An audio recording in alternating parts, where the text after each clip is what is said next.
اور یہ بات ہر شخص جانتا ہے کہ بچے کی ولادت اسی وقت ہو سکتی ہے جب کسی مرد سے ملاقات ہو، مگر یہاں پر کوئی مرد سے ملاقات نہیں ہوئی، اس کے باوجود بھی بچے کی ولادت ہوئی۔ کیوں؟ کیونکہ رب نے فرما دیا کہ تیرے رب کا جو فیصلہ ہو چکا اسے ہر حال میں ہونا ہی ہے، چاہے ظاہری اسباب نظر آئے یا نہ آئے، ظاہری اسباب کا سہارا لیا جائے یا نہ لیا جائے، جو تیرے رب کا فیصلہ ہو چکا اسے ہر حال میں ہونا ہی ہونا ہے۔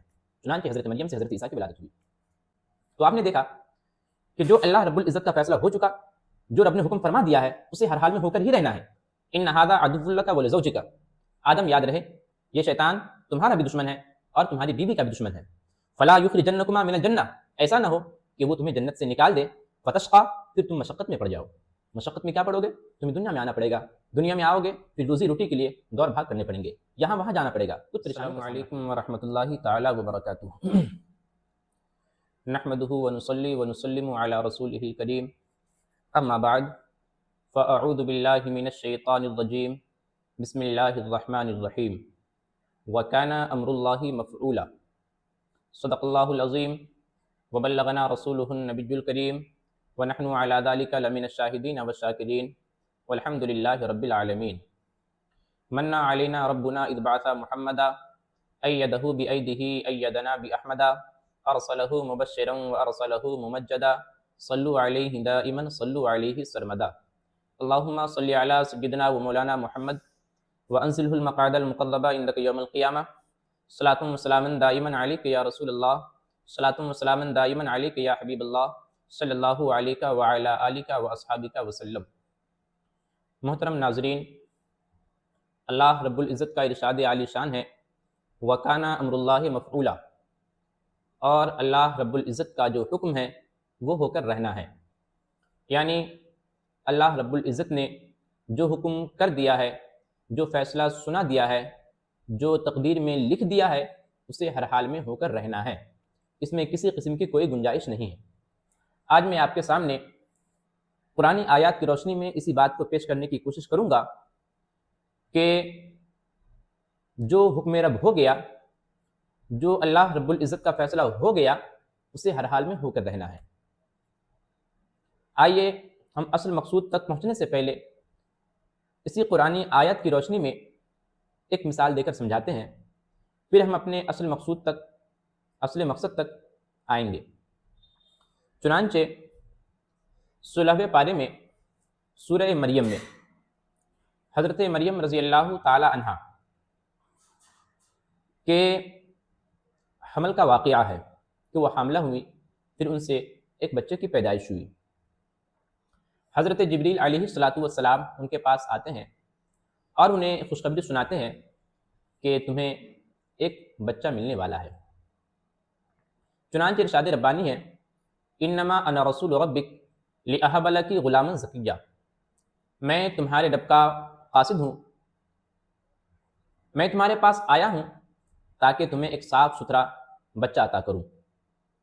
جب یہ بات حضرت مریم رضی اللہ تعالی عنہ سنی تو بول پڑی کہ آخرکار ایسا کیسے ہو سکتا ہے، انا یکون لی، مجھ سے بچہ پیدا ہوگا، یہ کیسے ہو سکتا ہے؟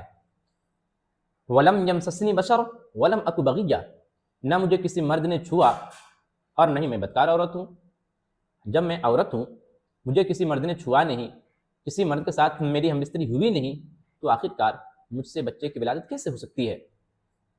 جب یہ واقعہ ہوا تو حضرت جبریل علیہ السلام نے کہا قال کذالک ربک هو علی حجین، کہ تیرے رب نے کہا ہے کہ ایسا ہی ہونا ہے اور یہ معاملہ مجھ پر آسان ہے۔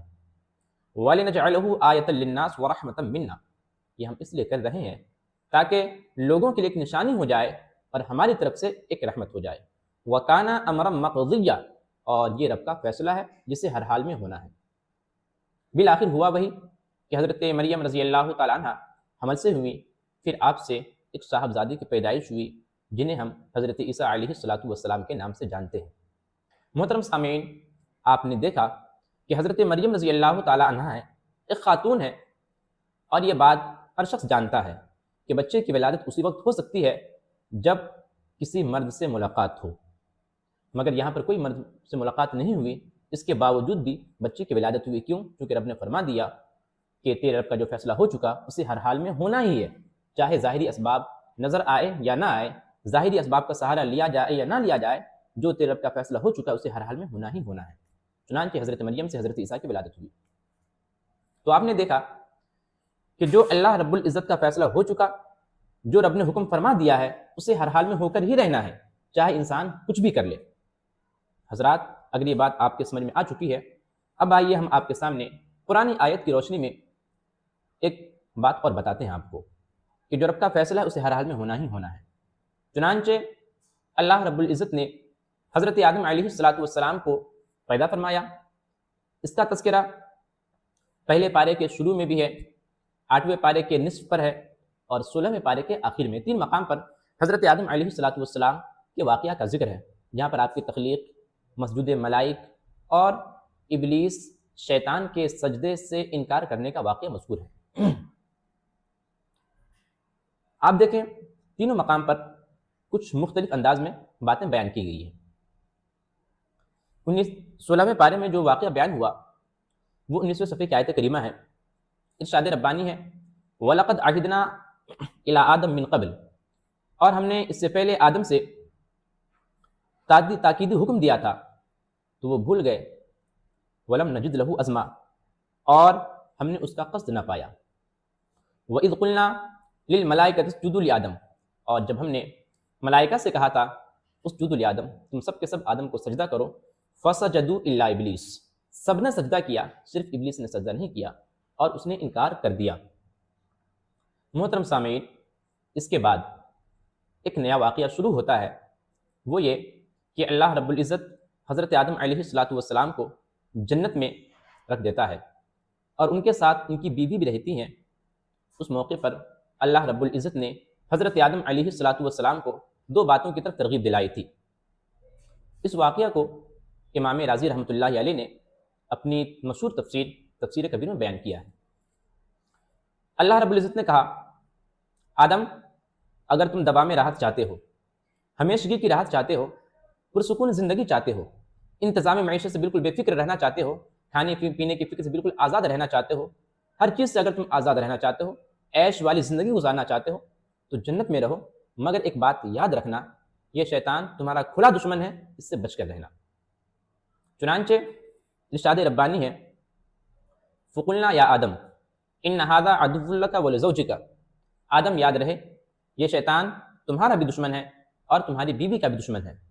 فلا یخرجنکما من الجنہ، ایسا نہ ہو کہ وہ تمہیں جنت سے نکال دے، فتشقا، پھر تم مشقت میں پڑ جاؤ۔ مشقت میں کیا پڑو گے؟ تمہیں دنیا میں آنا پڑے گا، دنیا میں آؤ گے پھر روزی روٹی کے لیے دور بھاگ کرنے پڑیں گے، یہاں وہاں جانا پڑے گا، کچھ پریشانیوں کا سامنا کرنا پڑے گا۔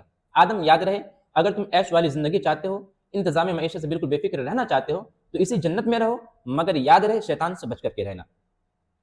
شیطان سے بچ کر رہنے کا مطلب یہ تھا، اللہ رب العزت نے فرمایا تھا، لا تقربا هذه الشجرہ، آدم سے کہا تھا کہ تم دونوں اس درخت کے پاس مت جانا۔ مگر کیا ہوا؟ ہونا یہی تھا کہ حضرت آدم علیہ السلام کو اس درخت کے پاس جانا تھا اور کھانا تھا اور دنیا آباد ہونی تھی۔ بالآخر اللہ رب العزت نے حکم دے دیا، 2 باتیں بتائی تھی کہ اگر تم دوام راحت چاہتے ہو، انتظام معیشت سے آزاد رہنا چاہتے ہو، تو میری بات یاد رکھو، شیطان کے قریب میں نہ آنا، اس درخت کے قریب مت جانا۔ تو ایک طرف رب کا حکم ہے، مگر ایک طرف شیطان نے بھی کوشش کی اور شیطان نے بھی ورغلایا اور وسوسہ دلایا، اور شیطان نے بھی 2 باتوں کو اشارہ کیا۔ اس نے بھی کہا، آدم، اگر تم دوام راحت چاہتے ہو، ہمیشگی کی زندگی چاہتے ہو، عیش والی زندگی چاہتے ہو، تو میں تمہیں ایک نسخہ بتاتا ہوں، اور ایک ایسی بادشاہت چاہتے ہو جس بادشاہت کو زوال نہ آئے، وہ بادشاہت ہمیشہ تمہارے ساتھ رہے، تو تمہیں ایک نسخہ بتاتا ہوں، اس نسخے پر عمل کر لو۔ جن 2 باتوں کی طرف اللہ رب العزت نے ترغیب دلائی تھی، انہی باتوں کی طرف شیطان نے بھی ترغیب دلائی ہے۔ شیطان نے کہا، آدم، اگر تم دوام راحت چاہتے ہو تو آؤ میں تمہیں ایک پتہ بتاتا ہوں۔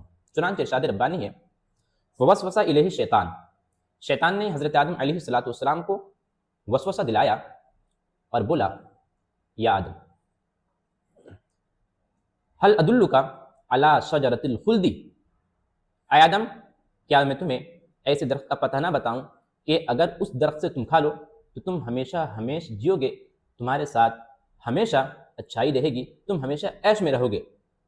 اور انتظام معیشت کی طرف اشارہ کرتے ہوئے کہا، وَمُلْكٍ لَا يَبْلَىٰ، اور تمہیں ایسی بادشاہت ملنے والی ہے کہ اگر تم اس درخت سے کھا لو تو پھر تمہاری بادشاہت کبھی بھی ختم نہیں ہوگی۔ شیطان نے باتیں کہی تو اس کہنے سے پہلے بھی اس نے قسم کھائی تھی اور اپنا خیر خواہ ہونا ظاہر کیا تھا۔ چنانچہ 8ویں پارے میں ارشاد ربانی ہے وَقَاسَمَهُمَا إِنِّي لَكُمَا لَمِنَ النَّاصِحِينَ، اے آدم اور حوا سنو، میں تمہیں قسم کھاتا ہوں تمہارے سامنے، میں تمہارا بہترین خیر خواہ ہوں، تم میری بات مان جاؤ۔ اگر تم دوام راحت چاہتے ہو اس درخت سے کھا لو، اگر تم ہمیشہ کی بادشاہت چاہتے ہو اس درخت سے کھا لو۔ محترم سامعین، اب ذرا سوچے آپ، اللہ رب العزت نے بھی کہا آدم اگر تم دوام راحت چاہتے ہو، انتظام معیشت سے آزاد رہنا چاہتے ہو تو میری بات مان جاؤ، اس درخت کے قریب نہ جانا۔ ایک طرف شیطان بھی ہے، وہ بھی کہہ رہا آدم اگر تم دوام راحت چاہتے ہو، انتظام معیشت سے آزادی چاہتے ہو تو اس درخت کو کھا لو، اگر تم اس درخت کو کھا لیتے ہو تو تمہیں ہمیشہ کی زندگی مل جائے گی، اور جو تمہیں بادشاہت ملے گی نا، اس بادشاہت کے لیے کوئی زوال ہی نہیں ہے، وہ بادشاہت ہمیشہ تمہارے ساتھ رہے گی۔ اب ذرا غور کریں، ایک طرف حکم رب ہے، ایک طرف شیطان کا وسوسہ ہے۔ ہوا کیا، حضرت آدم علیہ السلام کو اللہ نے بنایا تھا، فرشتوں سے کہا تھا سجدہ کرنے کے لیے، فرشتوں نے سجدہ کیا، شیطان نے نہیں کیا، تو اللہ نے بتایا اللہ نے بیان کیا اے آدم شیطان سے بچ کرو، شیطان تمہارا دشمن ہے۔ تو حضرت آدم علیہ السلام علم والے بھی تھے، علم والے بھی تھے، بڑے باوقار تھے، ساری خوبیاں آپ کے اندر تھی، اللہ رب العزت کی مدد آپ کے ساتھ تھی، اس کی حمایت آپ کے ساتھ تھی، اس کی تائید آپ کے ساتھ تھی، مگر کہتے ہیں نا وَكَانَ أَمْرُ اللَّهِ مَفْعُولًا، اللہ کا جو حکم ہے وہ ہو کر رہنا ہے۔ بالآخر ہوا وہی کہ شیطان نے جب وسوسہ دلایا تو بالآخر ہوا وہی کہ آپ نے اس درخت کو سے پھل کھایا، پھر آپ کو جنت سے نکالا گیا، پھر ایک دنیا آباد ہو گئی۔ معلوم کیا چلا کہ اللہ رب العزت کا جو حکم ہو چکا ہے، اس نے جو فیصلہ فرما دیا ہے، اسے ہر حال میں ہونا ہی ہونا ہے، اس میں کسی قسم کی کوئی گنجائش نہیں کہ وہ بدل جائے۔ محترم ناظرین، جو باتیں میں نے آپ کے سامنے پیش کی ہیں، یہ ساری باتیں امام رازی رحمۃ اللہ علیہ کی کتاب تفسیر کبیر سے آپ کے سامنے پیش کرنے کی کوشش کی ہے۔ استغفر اللہ ربی من کل ذنب واتوب الیہ، وآخر دعوانا الحمد للہ رب العالمین۔ السلام علیکم ورحمۃ اللہ تعالی وبرکاتہ۔